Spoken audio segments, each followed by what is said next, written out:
எல்லாருக்கும் வணக்கம். ஊடக நண்பர்களுக்கு வணக்கம். உங்களுடைய அன்பு ஆதரவுக்கு நன்றி. தாவேக்காக்கு தொடர்ந்து உங்களுடைய அன்பையும் ஆதரவையும் தெரிவிச்சுக்கிட்டே இருக்கணும். உங்களாலதான் நாங்க ஏதாவது கேட்கறவங்க கேட்கலாம்.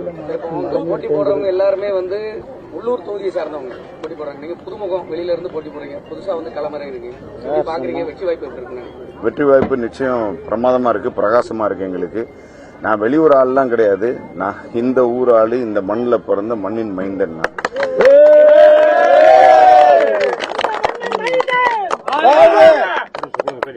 அதாவது சின்ன வயசுல அதிகமா வருவேன். ஒரு வருஷத்துக்கு அட்லீஸ்ட் ஒரு 4 வாட்டியாவது வருவேன், ஒவ்வொரு ஹாலிடேஸுக்கும்.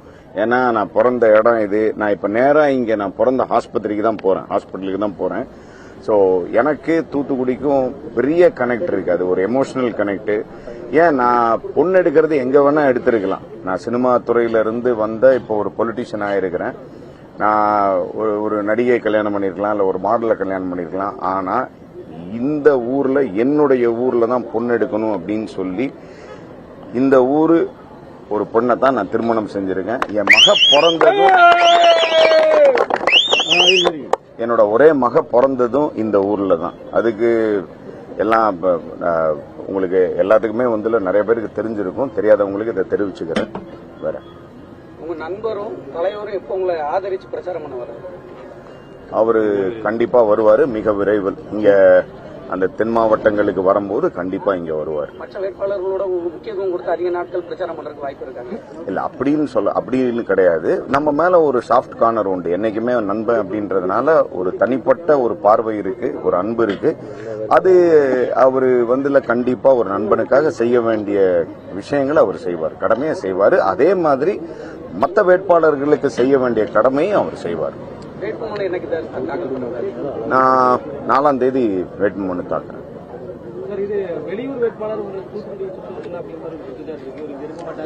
அது சொல்றவங்க சொல்லத்தானே செய்வாங்க. எல்லாமே அப்படித்தானே சொல்லுவாங்க. நம்ம என்ன அப்படின்னா, இப்போ சே ஃபார் எக்ஸாம்பிள் இப்போ கனிமொழி எங்க இருக்கிறாங்க, அவங்க வாழ்றது எங்க?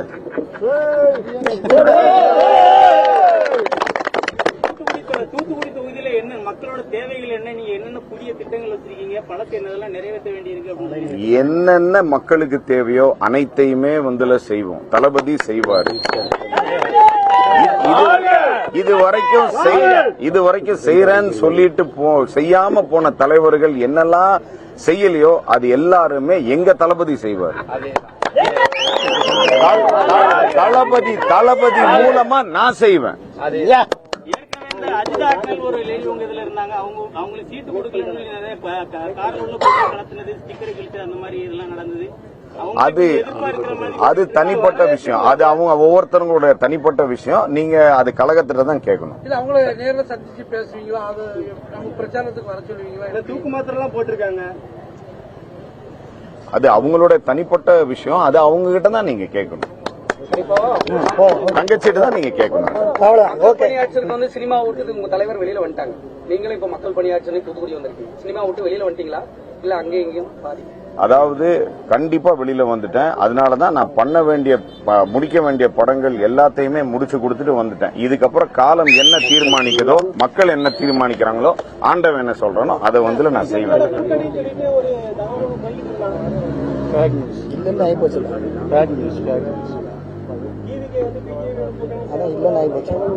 அதுதான் இல்லன்றது ஆயிப்போச்சு. தலைவரே சொல்லிட்டாரு, அந்த ஏ டீம் பி டீம் அதெல்லாம் எதுவுமே கிடையாது, மக்கள் டீம் அப்படின்னு. அதுக்கப்புறம் மக்களுடைய டீம்ல இருக்காரு, உங்களோட இருக்காருங்க. அவரே ஒதுக்குறீங்க. உங்க கூட இருக்காரு, உங்க கூட வர்றேன் போது ஏன் நீங்க அதை பிரிச்சு பாக்குறீங்க? ஏன் அவர் ஒதுக்குறீங்க? மக்களுடைய டீமுங்க அவரு. திமுக போட்டியிடுறவங்க பாத்தீங்கன்னா ஒரு முன்னாள் அமைச்சர்கள் அப்படிங்கிற ஒரு பெரிய பலங்கள் இருக்கு.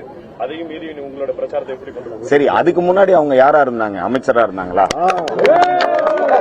எங்களை மாதிரி ஒரு சாதாரண ஆளா இருந்தாதான் உங்களுடைய ஆதரவுனால. அது யாரால? உங்களுடைய ஆதரவுனால. நீங்க செய்வீங்க, நிறைய விஷயங்கள் பண்ணுவாங்க அப்படின்னு சொல்லிட்டு நம்பிக்கையில அவங்கள ஒரு பவர்ல வச்சீங்க, பொசிஷன்ல வச்சீங்க. ஏதாவது செஞ்சாங்களா? இப்ப எங்களுக்கு அந்த மாதிரி ஒரு வாய்ப்பை கொடுத்து பாருங்க, நாங்க என்ன செய்யறோம் அப்படின்னு. இளைஞர்கள் மத்தியில வந்து ஒரு பெரிய ஒரு மாற்றம்ங்கிறது இருக்கு. அதை நீங்க எப்படி கொண்டு போறீங்க? கண்டிப்பா மாற்றம் இளைஞர்கள் கிட்ட மட்டும் கிடையாதுங்க. 18 வயசுல இருந்து 80, 85 வயசு யார் யாருக்கெல்லாம் ஓட்டுரிமை இருக்குதோ எல்லாருமே வந்து தளபதி பக்கங்க. இது குழந்தைங்க, தாய்மார்கள் எல்லாருக்குமே பிடிச்ச எங்களுடைய தலைவர். கண்டிப்பா இந்த இந்த இந்த எலெக்ஷன்ல வந்து ஜெயிச்சு heel come out in flying colours.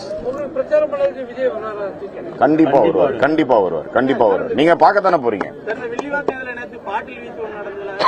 ரொம்ப அநாகரிகமான செயல். அப்படி பண்ணலாமா? செய்யக்கூடாதுல்ல.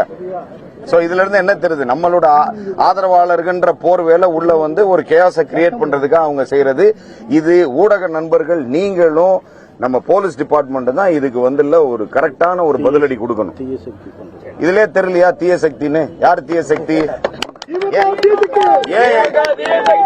ஏன் எங்க தலைவர் தீய சக்தி தீய சக்தின்னு இப்ப சொல்றாருன்னு தெரியுதா? சரிங்களா? நம்ம எல்லாம் தூய சக்தியா அந்த தீய சக்தியை விரட்டணும். அவ்வளவுதான். அதான் நான் சொன்ன மாதிரி காத்து கருப்பு நம்மள அமுக்கும், கருப்பு சிவப்பு நம்மள அமுக்கும். பாத்துக்கணும்.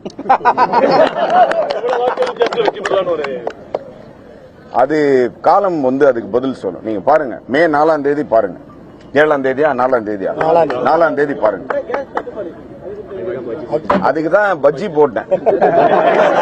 பாருங்க, விறகு அடுப்புல தான் என்ன ரெடியா இருந்துக்கிறீங்க இந்த ஆட்சியில. நன்றி நன்றி நன்றி நன்றி.